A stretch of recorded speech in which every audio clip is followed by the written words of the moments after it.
up again.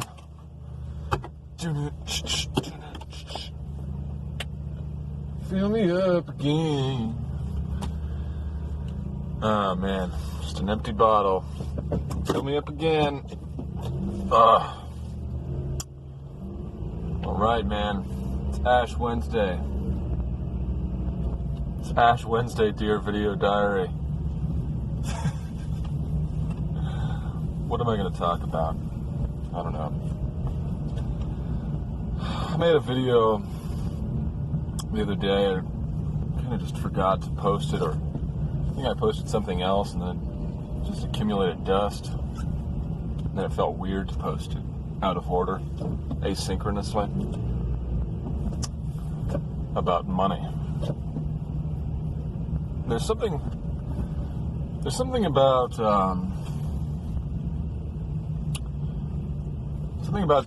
things being new, even if they're not of the best quality. So, taking a page out of the book of Ecclesiastes, there's nothing new under the sun, but there's something about having your finger on a pulse, feeling like even if something isn't particularly original, it's still new. There's nothing original under the sun. The same ideas have been around forever. But, I mean, that's sort of like saying the same dance moves have been around forever. Which is not even true. Because there are some pretty exciting new dance moves in the world. But even if that was true, it wouldn't mean you stop dancing. That would be absurd. Or every recipe, there are no original recipes if that were true. You would still want to eat good food. And it's the same with thinking, with ideas. Even if the originality were to be lacking, even if that was the case, it wouldn't mean you stopped thinking. That's not really what thinking's about. It's not about achieving some permanent end.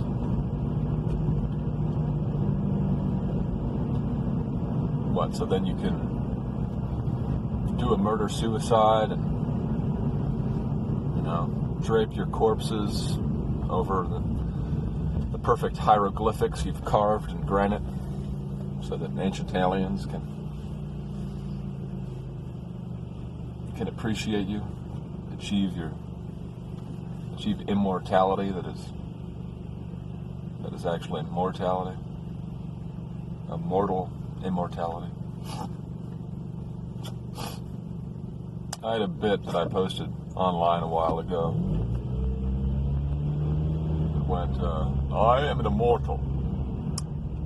As an immortal, I can never love a woman. From earliest days, we immortals have been homosexual. If I were to love a woman, I could lose my immortality.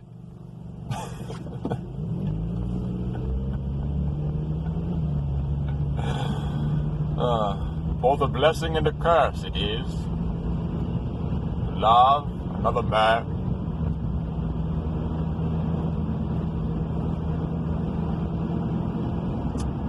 Immortality. Or, in the words of Billy Joe Shaver, I'm gonna live forever. I'm gonna cross that river. I'm gonna catch tomorrow now. You're gonna wanna hold me, just like I always told you. You're gonna miss me when I'm gone. So, Just putzing around my brain. It's Ash Wednesday, and I feel suitably sad, I think. Or maybe unsuitably so. There were no other people in the sauna chamber with me this morning. Yesterday there was a whole group, all these grunts, trying to get their sweat on. But the sauna actually doesn't heat up that much in the morning. It's really barely enough to make you sweat. I don't go to it primarily for that. It's more just for the isolation factor. So it peeves me when other people are present, because, like, say I want to dive deep emotionally, and I want to start crying. I want to start bawling my eyes out, pounding against the walls, crying out to heaven. Well, it's hard to do that when there are a couple of dudes in gym shorts and AirPods in their ears, blasting hip-hop so loud you can hear it. Their little itsy-bitsy headphones. You know, so there was no one there this morning, there was no one there this morning, and therefore I had more of an opportunity to dive deep into my emotions, to think a little bit, I don't know, to try to grasp around at this Ash Wednesday sadness, this day upon which we think of death. We acknowledge death, our mortality.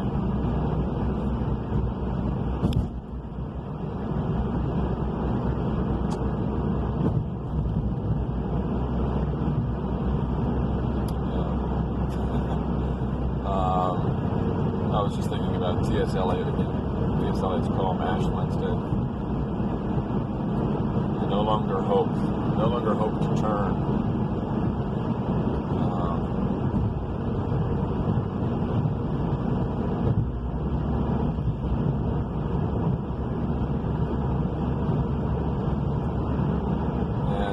Ultimately, it's something, I don't know, something I don't quite have the words for. But that's the game I play. It's the game I'm playing. I'm trying to find words for things I don't have any words for.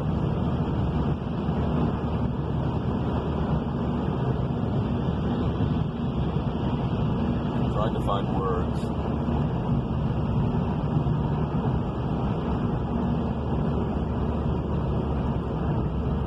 What is it when you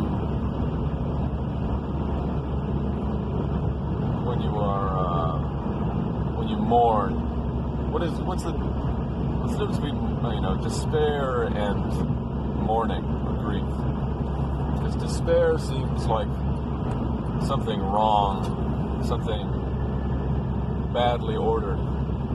When you despair, you are giving up hope, and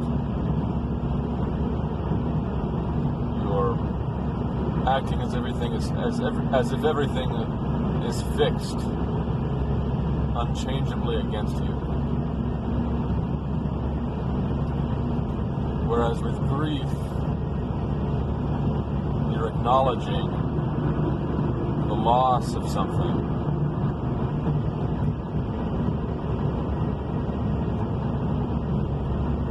And integrating that thing.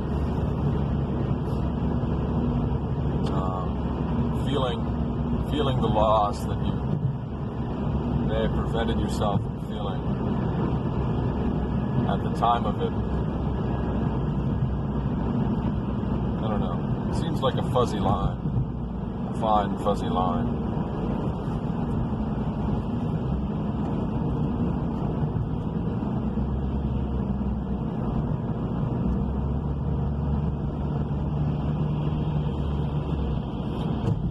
One sort of masquerades as the other, maybe.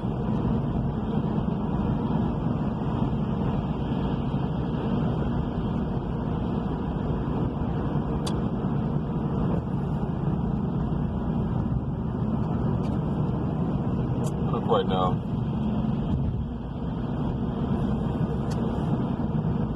I think I will post my other video on money. It's talking all about currency, and the economy, and griping about my job. It was relevant, though. I don't feel like rehashing all those thoughts. I'll try to find that other video and post it. Again, as I always remind people who listen to these videos, I'm very wary of recording things and then not posting them because it makes it harder to do this. It makes it seem less real. You have to have a kind of disciplined commitment to yourself to post videos that you record, however inane they might seem.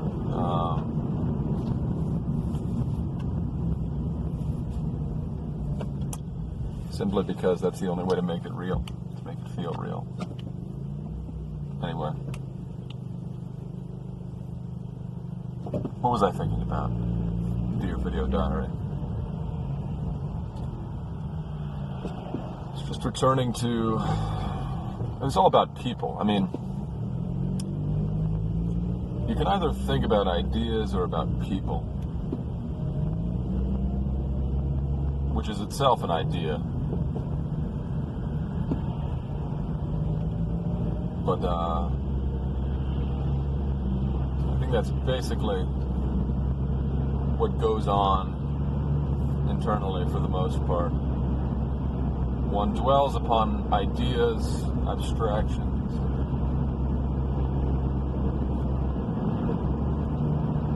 or about people, about situations, personalities, emotions.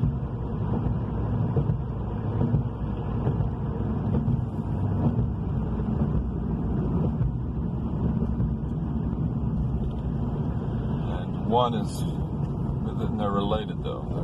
There's an interrelation between these two modes of, I don't know. I want to say it's not thought. Well, I guess it is thought. It's contemplation.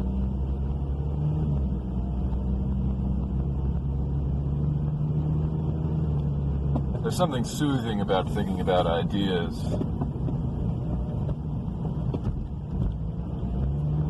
Get your hands on a real nice, juicy idea.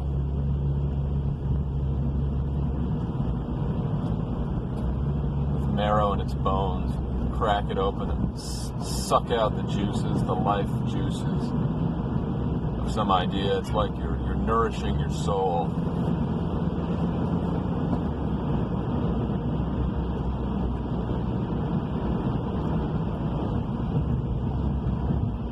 But most of the trauma we experience, most of the anguish comes, and also most of the real joy comes from our relations with others.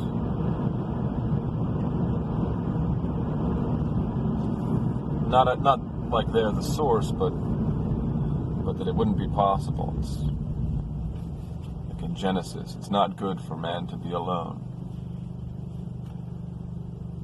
And often when we are wrapped up in ideas, thinking about ideas, even this idea, it's a way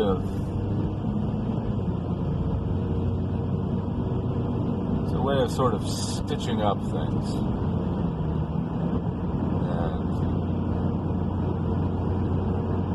and putting down plaster on the cracks of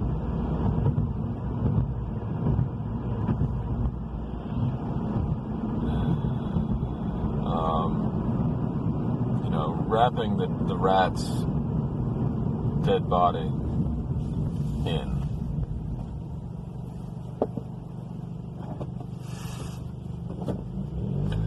Cleaning up the Monopoly game that had been swept to the floor.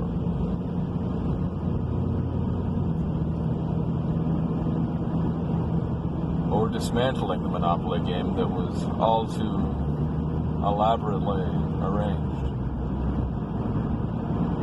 Excessively elaborately arranged. Or of painting the ceiling of your prison cell with clouds.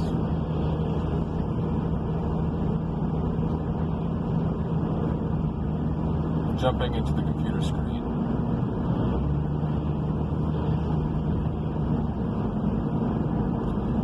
"13 Ways of Looking at a Blackbird."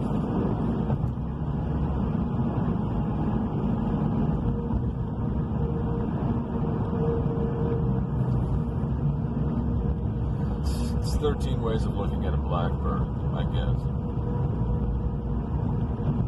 The poem of that same title by Wallace Stevens. I'm not a big fan of Wallace Stevens, really. More of a Robert Frost guy. But I remember reading that poem in college. Had a poetry reading group. I snuck out onto the balcony. Was toking on a joint. And came back. Someone was reading 13 Ways of Looking at a Blackbird. And there my mind went, fluttering around the living room, landing on lampshades, pecking at light bulbs. The same set of symbols, same set of words, our fixed vocabularies, arranged like games in different surreal configurations.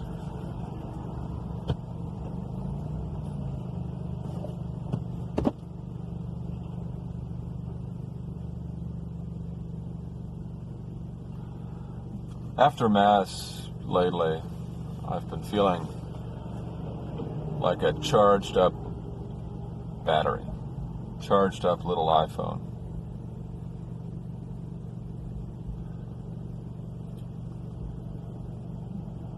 And when I've experienced this state of being charged up on the Holy Spirit, the Eucharist, whatever mysterious God power,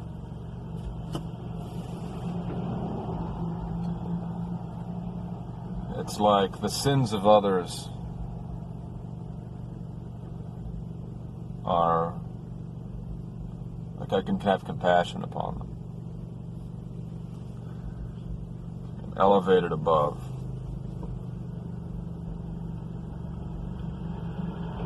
Now, it's like I'm at the zoo or something. You see the tiger and you see the bear. These are the sins of other people. And because they're behind bars or bulletproof glass, I can look on and it doesn't affect me.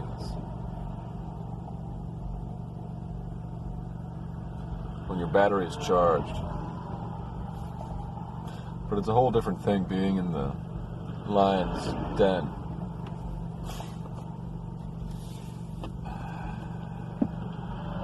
It's just, I hope, worth noticing how these things can shift from day to day, at least in my experience. From day to day, I can shift between feeling benevolent, feeling resentful. And I guess what I'm attempting to do, partly through the use of this handy-dandy video diary of mine, is to just kind of get a better ratio, a better footing on that stance of benevolence.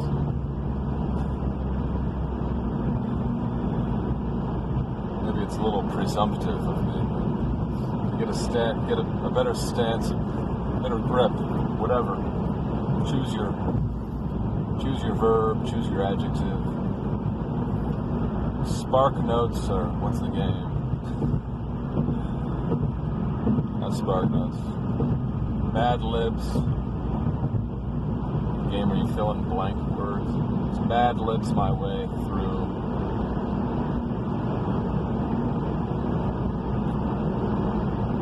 Shove the bad stuff down the garbage disposal.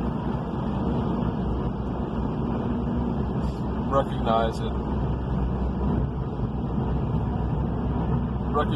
but try to cultivate, if possible, a holy hatred of evil.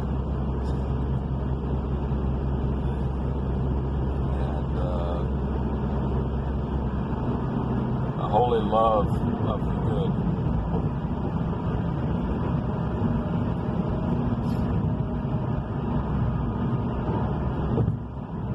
I feel a little better already in comparison to when I started this video.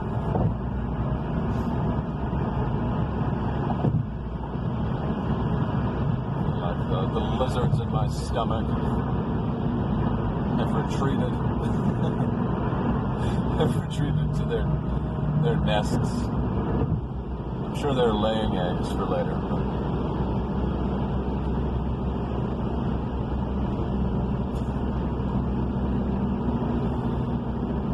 If I don't feed them, their young will die.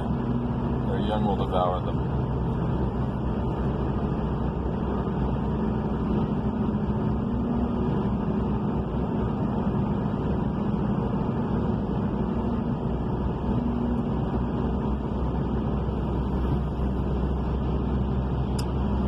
This Lent I am giving up drinking alcohol.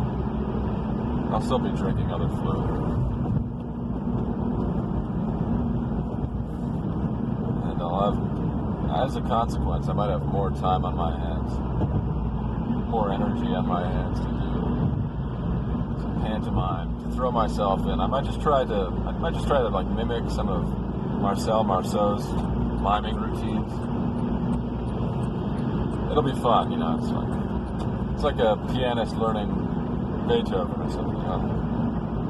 I'll be a mime and I'll just try to practice Marcel Marceau's routines and see. I'm sure I'll do a sloppy job of it, but that's half the fun. Okay, well, I'll sign off with that. Have a good Ash Wednesday, everyone. Contemplate your death. Roll around in some dirt.